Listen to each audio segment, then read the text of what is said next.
इनको स्वयं कोई ज्ञान नहीं था, केवल एक संस्कृत भाषा से परिचित थे और संस्कृत भाषा केवल एक ही वर्ग को पढ़ने का अधिकार था,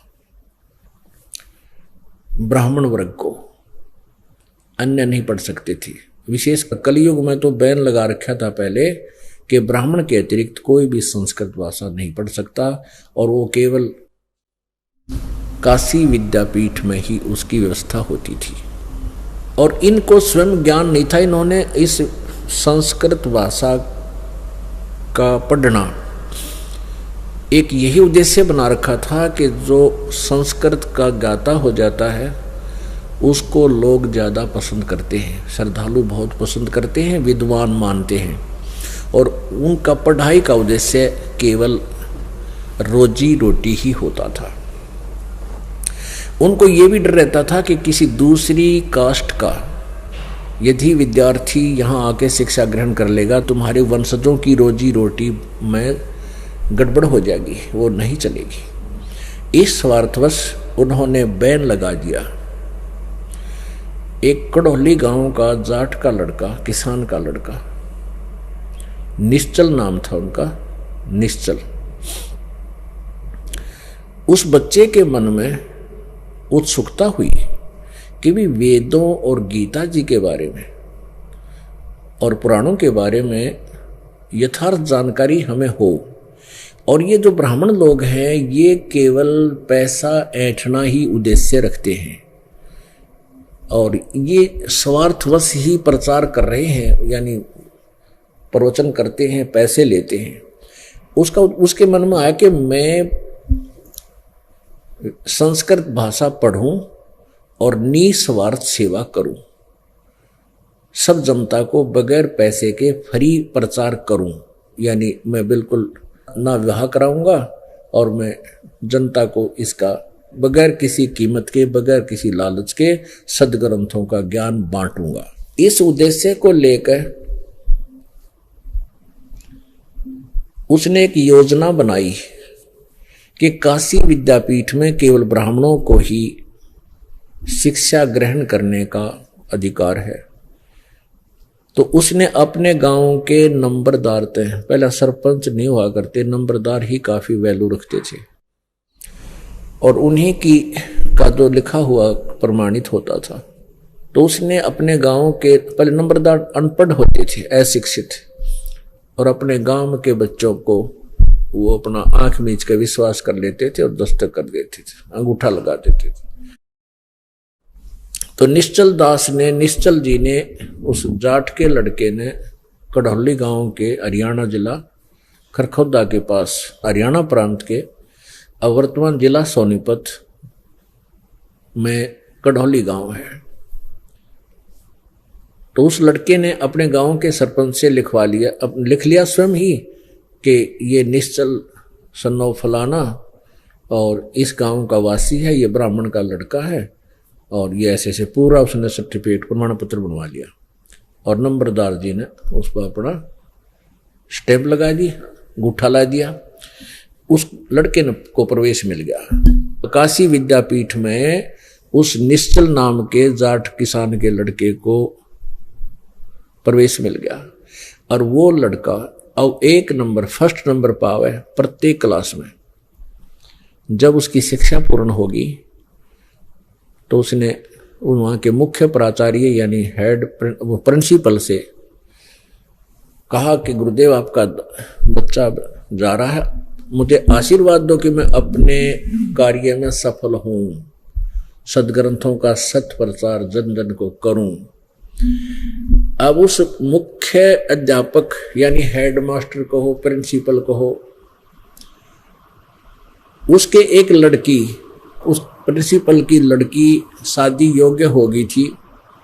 अब उसने सोचा कि एक होनहार बालक है, ये जाएगा संसार में, ये बहुत अच्छा विद्वान पुरुष बनेगा, अच्छी रोजी रोटी इसकी चलेगी, दुनिया इसकी बात विचारों को सुनेगी, बहुत पैसा कमाया करेगा, क्यों ना मैं अपनी बेटी का विवाह इसके साथ कर दूं। इस उद्देश्य से उस निश्चल दास से कहा कि बेटा तू गुरु दक्षिणा दे मुझको और वचनबद्ध हो निश्चल दास ने कहा कि जो आज्ञा गुरुदेव, आपका दास हाजिर है, आपका बच्चा आपके समक्ष है, मुझ कंगाल के पास देने को कुछ नहीं है।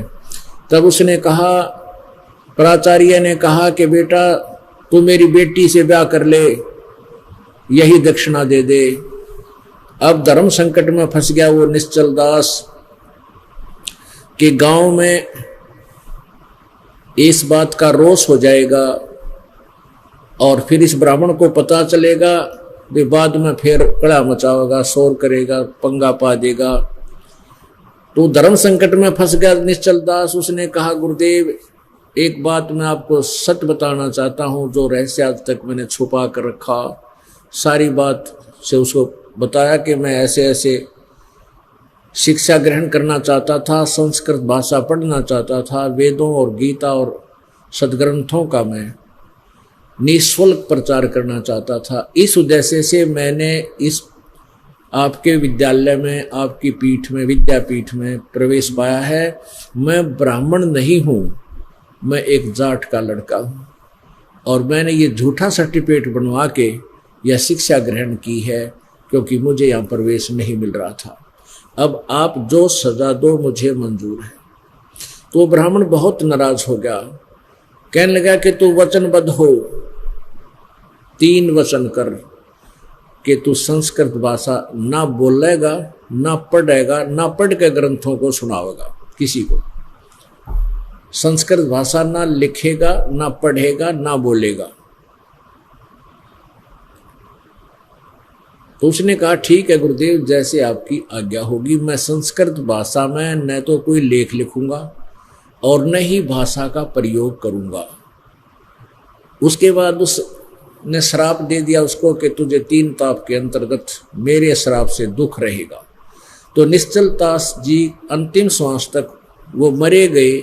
उनको प्रत्येक दिन 1-2 घड़ी यानी 20-25 मिनट बहुत जबरदस्त बुखार आता था, डेली कांप जाता था वो लड़का। उसके बाद उस निश्चल जी ने क्या किया, उसने सोचा भी अब ये तो प्रचार में ना कर सकता, ना भाषा बोल सकता। तो उसने दादू साहेब जी जो कबीर साहिब के शिष्य थे, उस दादू जी की परंपरा में वो वहां का शिष्य बन गया। दादू जी चले गए थे, उसके बाद की बातें हैं। वो दादू पंथी बन गया और उसने फिर अपना जैसा भी पढ़ा, उसने सदग्रंथों को पढ़ा जरूर, संस्कृत वालों को, लेकिन संस्कृत में बोला नहीं। वो डरा हुआ था कि अभी ये इतना श्राप दे रखा है तो पता नहीं क्या कर देगा। तो उसने क्या किया, फिर जैसा भी वेदों को, गीता जी को उसने समझा, पुराणों को संत लैंग्वेज में, संत भाषा में, जैसे 2 के माध्यम से, लोकोक्तियों के माध्यम से दादू पंथी होकर के संत भाषा को सीख करके उनका अनुवाद लिखा। उसका नाम रखा निश्चल ग्रंथ। निश्चल ग्रंथ वो दास ने भी पढ़ा, लेकिन वो ज्ञान नहीं है उसके अंदर जो परमेश्वर कबीर जी ने दिया। कहने का हमारा उद्देश्य ये था कि अभी तक ये अज्ञान जड़ इसलिए बना रहा था कि हम तत्व ज्ञान से अपरिचित थे, और जो तत्व ज्ञान परमेश्वर ने स्वयं आकर बोला था अपनी सच्चिदानंद घन की वाणी में, और जो लीला परमात्मा किया करता है वो लीला परमेश्वर ने की हुई है, और उसी का प्रमाण वेदों में प्रमाणित है, वेदों में लिखा हुआ है। उसके विषय में आपको अगले सत्संग में शाम को दिखाएंगे, रूबरू कराएंगे। बोलो सतगुरुदेव की जय।